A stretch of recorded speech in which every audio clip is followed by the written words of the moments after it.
Thank you, Eric. Good morning, everyone. Welcome. Thank you so much. Thank you, Hilda. Thank you, Statnett. Of course, the most important member of ENTSO-E is Statnett, one of the bigger members of our team. And of course, I'm very happy to be in Oslo. 20 years ago, I was here working in the oil and gas industry. We're all part of the transition now. So it's clear, full circle.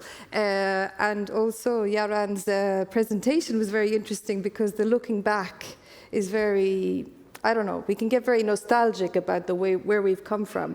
But of course, it asks us also, where are we going? And I think the ambition is very strong, so very strong. So yes, ENTSO-E, a little bit about us. Okay, so we are an association based in Brussels, but with this very huge European footprint. We are an association of both EU and non-EU TSOs. So you will see here, of course, our Nordic colleagues, but also you will see across all of Europe, all of our members. In 2022, with the war in Ukraine, the war started at the end of February, and we connected in Ukraine within 2 weeks of the war starting. And then Ukrenergo became a member of ENTSO-E, an observer member of ENTSO-E. This is a very important juncture for us because energy is crucial for an economy, but it's also crucial for geopolitical stability and security.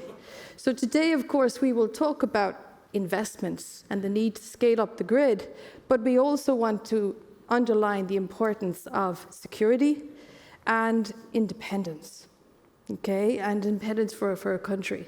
For us in ENTSO-E, we want to ensure the energy transition happens. That's our goal. Full stop. And we do that across multiple different areas. We have 4 key building blocks of our vision for this energy transition. Europe has a huge ambition to be the first decarbonized continent across the world. And we want to do so through, as we know, flexibility. Okay? One of the biggest aspects of a renewables-based system is the need to manage the weather. I came to Oslo thinking it'll be very, very cold, but it's not, it's quite mild. So life changes. So it's interesting. The flexibility source today, it's about intermittent generation. But of course, Norway has a very strong, base flexibility source, which is the water. Okay, having control of the water. You are very much, because I come from the island over there to the left, the Irish island.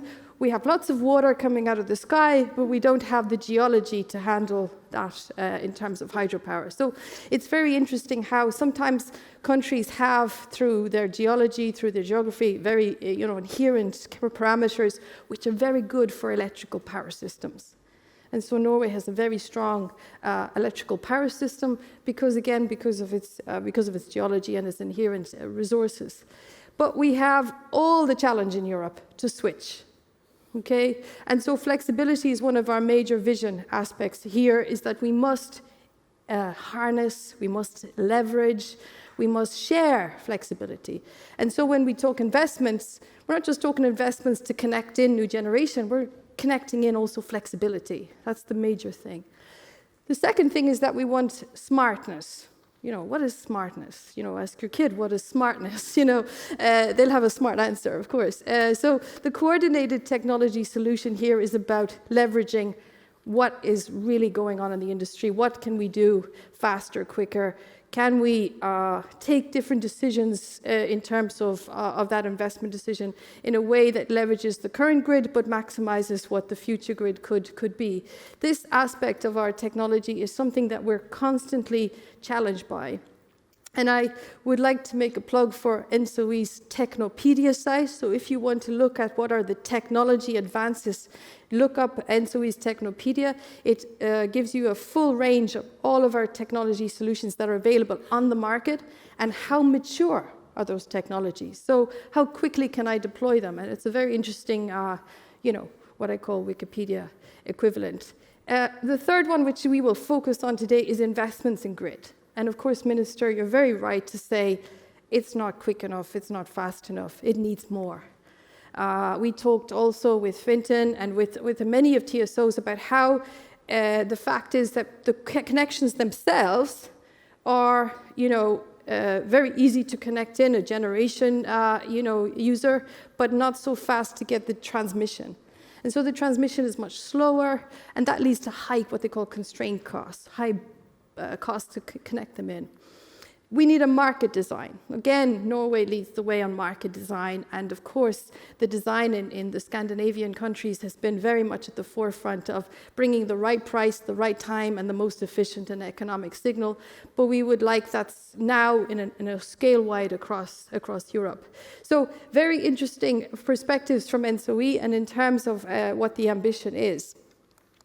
In terms of investment, ENTSO-E publishes every 2 years a network development plan for the whole of Europe. You will see here to the left the numbers. Double-digit growth in investments in transmission, in grid.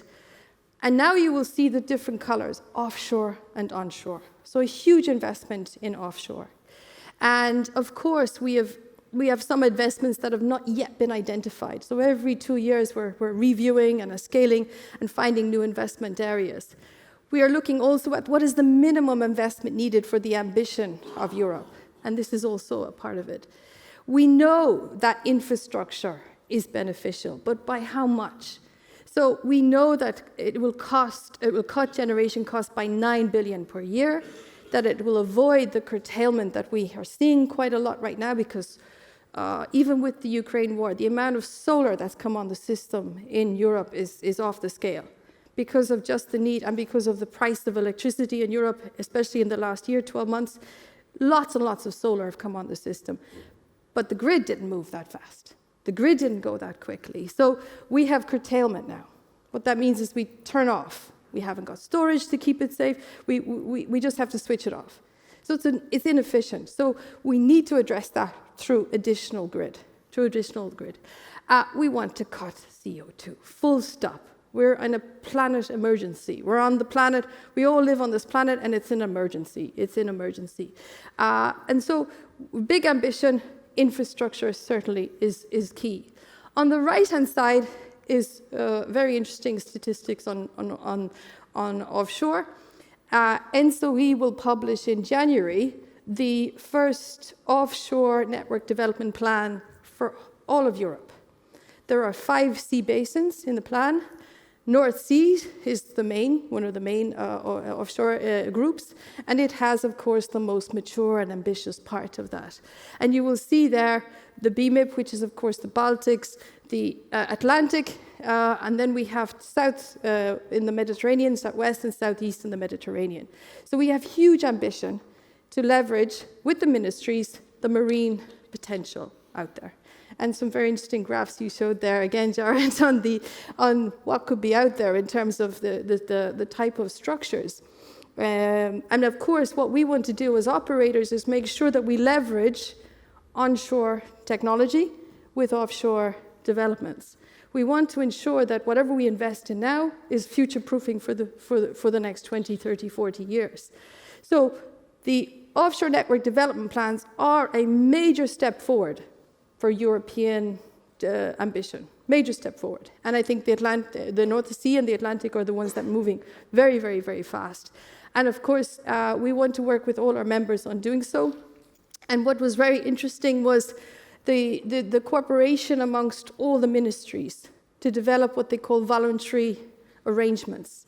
And together in the North Seas, there's the North Seas Energy Council, and it works very, very cooperatively to develop the North Sea ambition. And of course, we do think that offshore will help enormously to drive that ambition forward. In terms of what we're doing in Brussels, you say, Oslo, Brussels, what are we doing in Brussels? Well, we're actually caring a lot about this infrastructure question, which is not moving fast enough. We in ENTSO-E created a forum in September recently, just gone, and these are the questions that we asked in the forum. And it was all the leaders of the industry were there, and we talked about the need to unlock the grid, the need to secure investment, the need to develop people and procurement, how much resources it would be, And finally, what is the regulatory framework that entails? These were the big questions we asked ourselves. This month, the European Commission will publish what we call an EU Grid Action Plan. What ENTSO-E has said in this Grid Action Plan is here. What is it that we think we need to make investment happen quicker and faster? Well, we want to ensure that we plan well. Again, the Minister mentioned about, do we plan, have we got a plan for today? The question is about a coordinated planning now. It's not enough just the system operator does its plan and someone else does his plan. We need it to be coordinated. And Fintan also mentioned that it's an energy plan is also important to develop, not just electricity, but energy, moving in multiple sectors. The crucial role of interconnection has to be paramount here. You know, Ukraine would not be able to withstand the difficult war that they're in right now without connection to continental Europe power system. I'm telling you that this is the truth. And interconnection provides stability and security throughout all of our timelines, and especially in winter periods across Europe, we support each other through interconnection and through security. We know that the planning process is complicated. We know the permitting process is complicated, but we also want to develop a permitting process that is in keeping and in line with the expectations of those who are impacted by infrastructure. What does that mean? It means listening. It means developing procedures that work with people and not against them or not in their interest. And of course, the impact to the environment is huge here. So we cannot just take for granted that permitting procedures should just be quickened, fast, move fast. It's not so straightforward. And you will see a lot of language about make things faster and quicker, but sometimes fast is also an important word to use with regard to understanding how we can do so in a more sustainable way and bring everybody with us. The second thing is the financing. I've said double-digit growth in investments for TSOs. TSOs suddenly become interested for bankers. Bankers and TSOs will suddenly, start to become much more friends, right? But there are huge risks here. The price and the leveraging and the balance sheets of the TSOs become, bigger risk areas for them. And this is something to look for. And also the split between equity and long-term debt. So these were major aspects. We have huge support in Europe from the European Investment Bank, but also from World Bank and many different agencies are there to support. And they're all ramping up their investment towards operators and towards grid, which is very well received. The third aspect in this action plan is related to capacity in the supply chain. If everybody today puts in their order, do you really think that we'll all be able to get what we want? It's like us all putting in the same order for Amazon today. Do you think Amazon can cope with? No. So the point is that we will have to work with manufacturers to get the supply chain where it should be. And we will have to have a coordination of such a supply chain. And again, our forum in September was about telling the industry, the manufacturing industry, you need to be ready. You need to get ready. You need to talk with us. Some of that relates to specifications. In Europe, you can imagine that the specifications and the standardization isn't there. Different countries, different standards, different ways. So for a manufacturer, that can be very hard to develop. So this is important.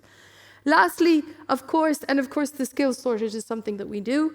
Lastly, on regulatory drivers, TSOs are regulated in frameworks, and therefore the framework for TSO is such that we need to have a more agile framework development. We, of course, don't wish to reinvent wheels. We don't want more laws, more legislation. What we want is a framework that is agile, as I say, but also just that it can adapt to the changing circumstances here. So just to say that very much today, and of course the discussion with regard to the need for grid, we are responding with an action plan. We are up for the challenge because we want to address this challenge here. And I hope that the action plan that the Commission publishes this month, which our members will look at together with Statnet, will at least start the process of attacking and developing this challenge that we have. Thank you very much for listening to me. Thank you. Yes, I stay here.